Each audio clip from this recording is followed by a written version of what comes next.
YouTube ചാനലിലേക്ക് സ്വാഗതം. ഞാൻ ഡോക്ടർ ടെനി. ഹോർമോണൽ ഇംബാലൻസിനെ പറ്റിയും അത് കൺട്രോൾ ചെയ്യാനുള്ള ഡയറ്റിനെ പറ്റിയാണ് ഈ വീഡിയോയിലൂടെ പറയുന്നത്. ഹോർമോൺസ് എന്ന് പറയുന്നത് നമ്മുടെ ശരീരത്തിൽ ഒരുതരം കെമിക്കൽ മെസ്സഞ്ചറാണ്.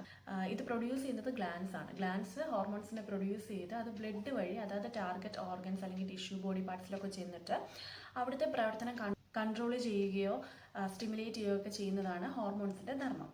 അപ്പം ഗ്ലാൻസിന് ഇപ്പം എക്സാമ്പിളായിട്ട് പറയുകയാണെങ്കിൽ പാൻക്രിയാസ് ഒരു ഗ്ലാൻഡാണ്. അത് പ്രൊഡ്യൂസ് ചെയ്യുന്ന ഹോർമോണാണ് ഇൻസുലിൻ, ഗ്ലൂക്കജൻ, സൊമാറ്റോസ്റ്റാറ്റിൻ. ഓവർ പ്രൊഡ്യൂസ് ചെയ്യുന്നതാണ് ഈസ്ട്രജൻ, പ്രൊജസ്ട്രോൺ.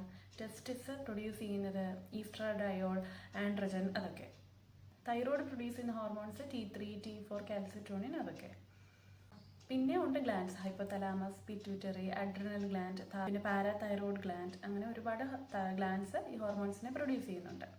ഇംബാലൻസ് ഉണ്ടെങ്കിൽ നമ്മുടെ ശരീരം കുറേ ലക്ഷണങ്ങൾ കാണിക്കും. അതിൽ പ്രധാനപ്പെട്ടതാണ് ഈ വെയിറ്റ് കൂടുന്നത്, വെയിറ്റ് ഗെയിൻ അല്ലെങ്കിൽ വെയിറ്റ് കുറയുന്നത്, വെയിറ്റ് ലോസ്, പിന്നെ ആക്നെ, മുഖക്കുരു, പിന്നെ അപ്പർ ബാക്കിൽ അതായത് പുറത്ത് ഇങ്ങനെ കുരുക്കൾ വരിക, ബട്ടക്സിൻ്റെ അവിടെ കുരുക്കൾ വരിക, പിന്നെ സ്ത്രീകളിലാണെങ്കിൽ PCOS, ഫൈബ്രോയിഡ് അതുപോലുള്ള പ്രശ്നങ്ങൾ വരുന്നത്.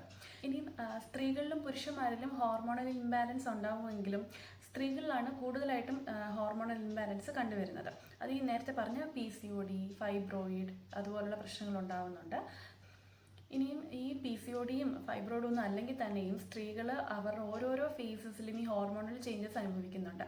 അതായത് പ്യൂബർട്ടിയുടെ സമയത്ത്, പിന്നെ ഓരോ മാസവും മെൻസ്റ്റുറേഷൻ ആകുന്ന ആ ഒരു സമയത്ത് ഹോർമോണൽ ചേഞ്ചസ് ഉണ്ടാകുന്നുണ്ട്. അതുമൂലം മൂഡ് സ്വിങ്സ്, പിന്നെ ഹോർമോണൽ ഇംബാലൻസ് കൊണ്ടാണ് ഈ ഡിസ്മെനോറിയ അതായത് പെയിൻഫുൾ പീരിയഡ്സ് ഉണ്ടാകുന്നത്.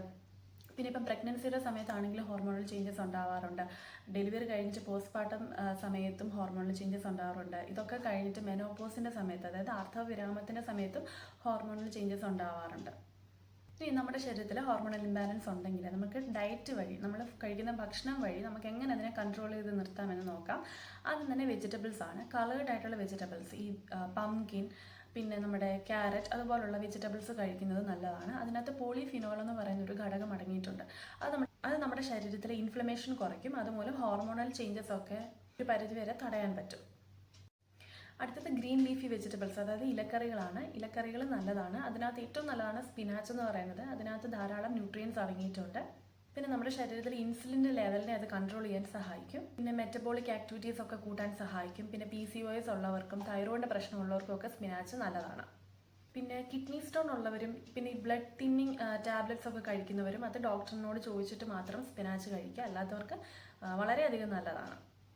അതുപോലെ തന്നെ മൈക്രോഗ്രീൻസ് നല്ലതാണ്. അതായത് പയറൊക്കെ മുളപ്പിച്ച് കഴിക്കത്തില്ലേ, അതുപോലെ മുളപ്പിച്ച് കഴിക്കുന്നത് വളരെ നല്ലതാണ്.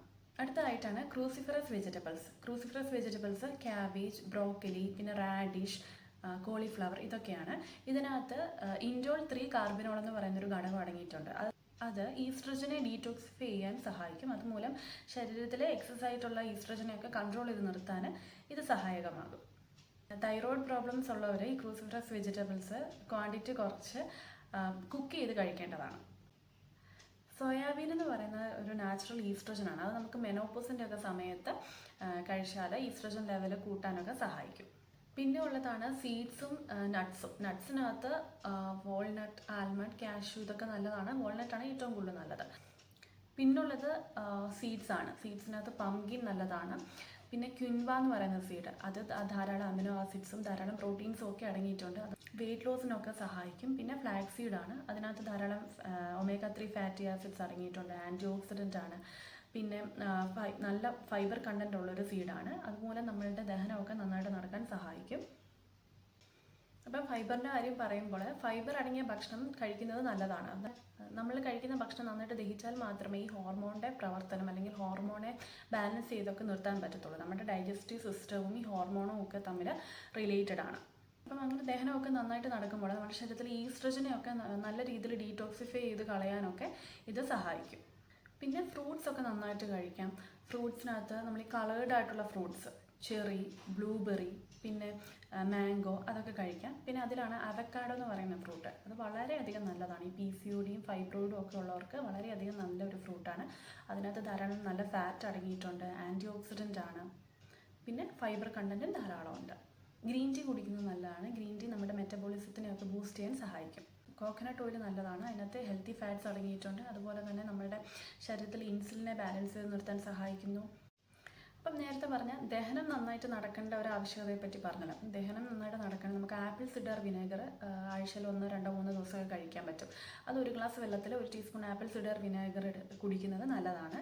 അതുപോലെ തന്നെ സ്പൈസസിയും നമ്മുടെ ഇഞ്ചി, വെളുത്തുള്ളി, പിന്നെ മഞ്ഞൾ, കുരുമുളക്, ഇതൊക്കെ നമുക്ക് ഭക്ഷണത്തിലല്ലാതെ ഇപ്പം മഞ്ഞളാണെങ്കിൽ പാലിൽ കുടിക്കാം, ഇഞ്ചിനീരാണെങ്കിൽ വെള്ളത്തിൽ കലക്കി കുടിക്കാവുന്നതാണ്, പിന്നെ വെളുത്തുള്ളി ചുട്ട് കഴിക്കാം. ഇതൊക്കെ നല്ലതാണ്. ഇതൊരു ഡെയിലി എടുക്കേണ്ട കാര്യമല്ല. ആഴ്ചയിൽ 1, 2 ദിവസം നമുക്കിങ്ങനെ ഒന്ന് കഴിച്ച് ദഹനമൊക്കെ ഒന്ന് പ്രോപ്പറാക്കാൻ വളരെയധികം നല്ലതാണ്.